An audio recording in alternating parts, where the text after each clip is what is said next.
King टूटनखामुन की tomb से मिलने वाले खजाने में एक नेकलेस ऐसा भी था जिसमें बहुत अनोखे किस्म का कोई पत्थर लगा हुआ था।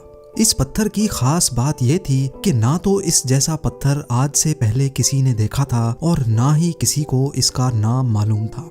ग्रीनिश और येलो कलर के इस पत्थर के बारे में जानने के लिए हजारों स्टोन एक्सपर्ट्स ने अपनी महारत आजमा कर देख ली, लेकिन पत्थर का छोटा सा ये टुकड़ा हमारी दुनिया के तमाम पत्थरों से बिल्कुल डिफरेंट था। आखिरकार ये माना जाने लगा कि टूटनखामुन के नेकलेस का ये अनमोल पत्थर हमारी दुनिया का हिस्सा ही नहीं है, बल्कि ये किसी और प्लेनेट से लाया गया है। लेकिन साइंसदानों को ये बात हरगिज हजम ना हो पाई। कई सालों के बाद जब मॉडर्न टेक्नोलॉजी का दौर उरूज पकड़ने लगा तो साइंटिस्ट के एक ग्रुप ने टूटनखामुन के नेकलेस के इस अनोखे और मिस्टीरियस पत्थर की लैब टेस्टिंग की, और इस बार जो रिजल्ट उनके सामने आया उसने पूरी साइंस की दुनिया में हलचल मचा कर रख दी। जेम टीवी की वीडियोस में एक बार फिर से खुशामदीद। नाजरीन, इजिप्ट में गीजा पिरामिड से तकरीबन 650 किलोमीटर दूर लाइमस्टोन के पहाड़ों के बीच में वाक़े इस मकाम को वैली ऑफ द किंग्स कहा जाता है। हजारों साल पहले यहाँ इजिप्ट के किंग्स और क्वींस को उनके खजानों समेत बड़ी शान और शौकत के साथ दफन किया जाता था। खजानों से भरे ये खूबसूरत टूम्स वक्त के साथ साथ लूट लिए जाते थे, लेकिन सिर्फ एक टूम्ब ऐसा था जो हमें बिल्कुल असली हालत में मिला था। ये टूम्ब इन लुटेरों से आखिर बच कैसे गया था, इसको कब और कैसे ढूंढा गया, इसके बारे में आप जेम टीवी की ये डिटेल वीडियो भी देख सकते हैं। ये टूम्ब था किंग टूटनखामुन का, जिसने आज से तकरीबन 3500 साल पहले इजिप्ट पर राज किया था। क्योंकि किंग टूटनखामुन की ममी और यहाँ से मिलने वाले शाही खजाने की खबर ने पूरी दुनिया में हलचल मचा रखी थी, इसी वजह से ये खजाना देखने के लिए दुनिया के हर कोने से लोगों की आमद का सिलसिला शुरू हो गया। प्योर गोल्ड से बनी हजारों चीजें इस खजाने का हिस्सा थी, जबकि इस खजाने में एक ऐसा नेकलेस भी था जो मुख्तलिफ रंगों के कीमती पत्थरों से सजा हुआ था। इन पत्थरों में से सबसे बड़ा और सबसे खूबसूरत पत्थर नेकलेस के बीच में लगा हुआ देखा जा सकता है। बाकी तमाम चीजें तो सबकी पहचान में आ रही थी, लेकिन नेकलेस पे लगा ये खूबसूरत पत्थर आज से पहले किसी ने भी नहीं देखा था। हजारों मिनरलॉजिस्ट और स्टोन एक्सपर्ट्स बुलवाए गए, लेकिन इसकी असल हकीकत से पर्दा ना उठ सका। हमारी दुनिया में अभी तक 200 से भी ज्यादा जेम स्टोन्स पाए जाते हैं, लेकिन हैरत अंगेज तौर पे ये अजीब पत्थर इन सब से काफी ज्यादा डिफरेंट था। कुछ तो था पत्थर के इस अनमोल टुकड़े में जो अनकरीब सबको चौंका देने वाला था। वहाँ के लोकल्स ये बात मानने पर मजबूर हो गए कि टूटनखामुन के नेकलेस का ये पत्थर कोई जादुई पत्थर है या फिर ये किसी और प्लेनेट से लाया गया है। कई सालों के बाद साइंसदानों और मिनरलॉजिस्ट्स के एक ग्रुप ने इस पत्थर की असल हकीकत जानने के लिए इसका पहली बार लैब टेस्ट किया, क्योंकि उनका भी यही ख्याल था कि टेस्ट के जरिए जो कुछ होगा खुलकर सामने आ जाएगा। लेकिन बजाय मामला सुलझने के वो मजीद उलझता चला गया। लेबोरेटरी टेस्ट से एक बात तो क्लियर हो गई कि जिसको इतने सालों से पत्थर माना जा रहा था वो असल में पत्थर नहीं बल्कि कांच का एक टुकड़ा है। लेकिन जो चीज एक्सपर्ट्स को डिस्टर्ब कर रही थी वो ये थी कि गिलास के इस टुकड़े की प्रॉपर्टीज नॉर्मली पाए जाने वाले गिलास से काफी ज्यादा मुख्तलिफ थी। नॉर्मली कांच वॉल्केनिक होता है, यानी उबलता हुआ गर्म लावा जब किसी वजह से फौरन ठंडा होता है तो वो कांच बन जाता है। ज्यादातर लावा जब पानी से टकराता है तो वो काले रंग के क्रिस्टल गिलास में तब्दील हो जाता है। लेकिन कांच का ये टुकड़ा ना ही दिखने में वॉल्केनिक लग रहा था और ना ही लैब टेस्ट में ऐसा कुछ साबित हो सका।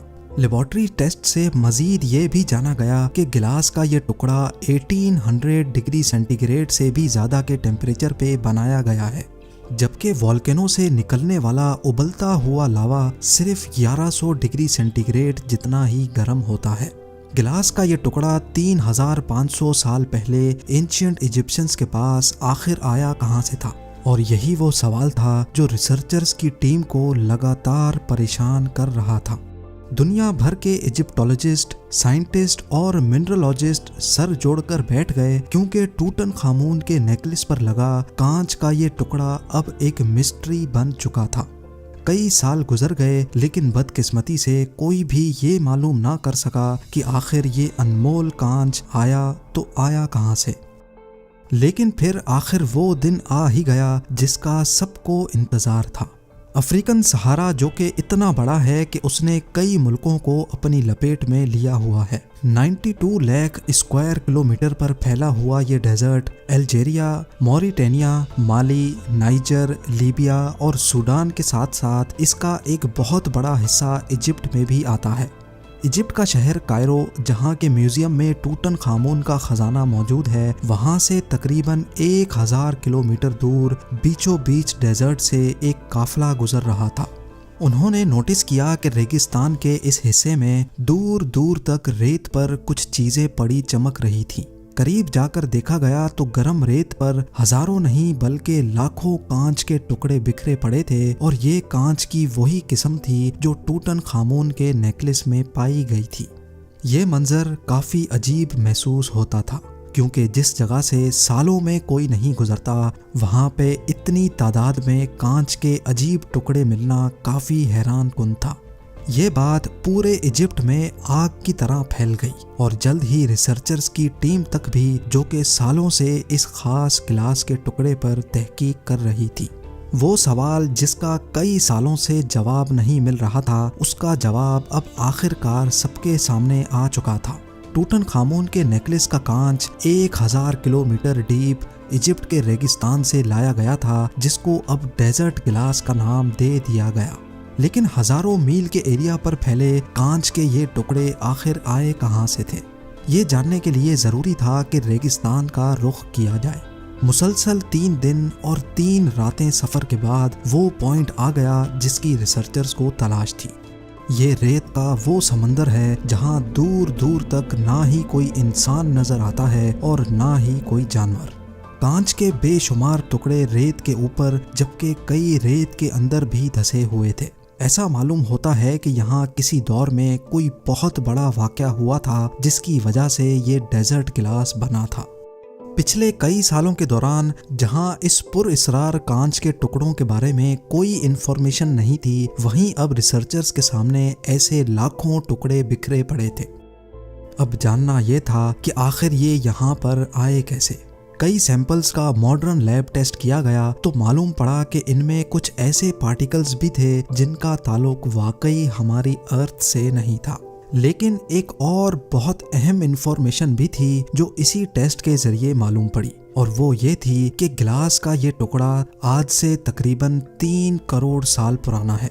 साइंसदानों का मानना था कि इसका सिर्फ एक ही मतलब है कि इस एरिया में कोई बहुत बड़ा मीटियोराइट गिरा होगा।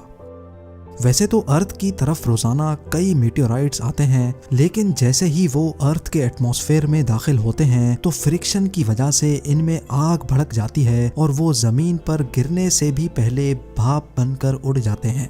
लेकिन अगर किसी मीटियोराइट का साइज काफी बड़ा हो तो वो हमारी जमीन तक पहुंचने में कामयाब हो जाता है, और जाहिर है उसके नतीजे में काफी ज्यादा नुकसान भी होता है। मीटियोराइट के जमीन पर गिरने की वजह से होने वाला धमाका न्यूक्लियर बॉम्ब के धमाके से भी 10,000 गुना ज्यादा होता है, और उसके नतीजे में निकलने वाली गर्माइश इतनी ही होती है जितना सूरज का सरफेस गर्म होता है। मीटियोराइट्स के गिरने की सबसे बड़ी निशानी ये होती है कि वो जमीन पर बहुत बड़ा क्रेटर छोड़ जाते हैं, इतना बड़ा कि ऐसा लगता है कि आप किसी खाई के किनारे पर खड़े हों। लेकिन रेगिस्तान के इस हिस्से में दूर दूर तक ऐसा कोई क्रेटर मौजूद नहीं था जिसको देखकर ये लगे कि यहाँ कोई मीटियोराइट गिरा था। डेजर्ट गिलास की मिस्ट्री एक के बाद एक नया मोड़ ले रही थी। टूटन खामून के नेकलेस से बात शुरू होकर अब मामला मीटियोराइट्स तक जा पहुंचा था। गिलास एक्सपर्ट्स से लेकर मीटियोराइट एक्सपर्ट्स तक सारे यही गुत्थी सुलझाने में लगे थे। लेकिन फिर फारूक अल्बाज, जो कि एक साइंटिस्ट और जियोलॉजिस्ट भी हैं, उन्होंने इस उलझी हुई गुत्थी को आखिरकार सुलझा ही दिया। डॉक्टर फारूक ने सैटेलाइट इमेज के जरिए रेगिस्तान के इस हिस्से से 100 किलोमीटर दूर एक ऐसे स्पॉट की निशानदेही की जहां किसी दौर में मीटियोराइट गिरा था। साथ ही साथ जियोलॉजी के एक्सपर्ट होने की हैसियत से उन्होंने ये भी बताया कि 7000 साल पहले रेत का ये समंदर असल में हरा भरा होता था, जहाँ नदियाँ भी बहती थीं और कई लेक्स भी मौजूद थीं।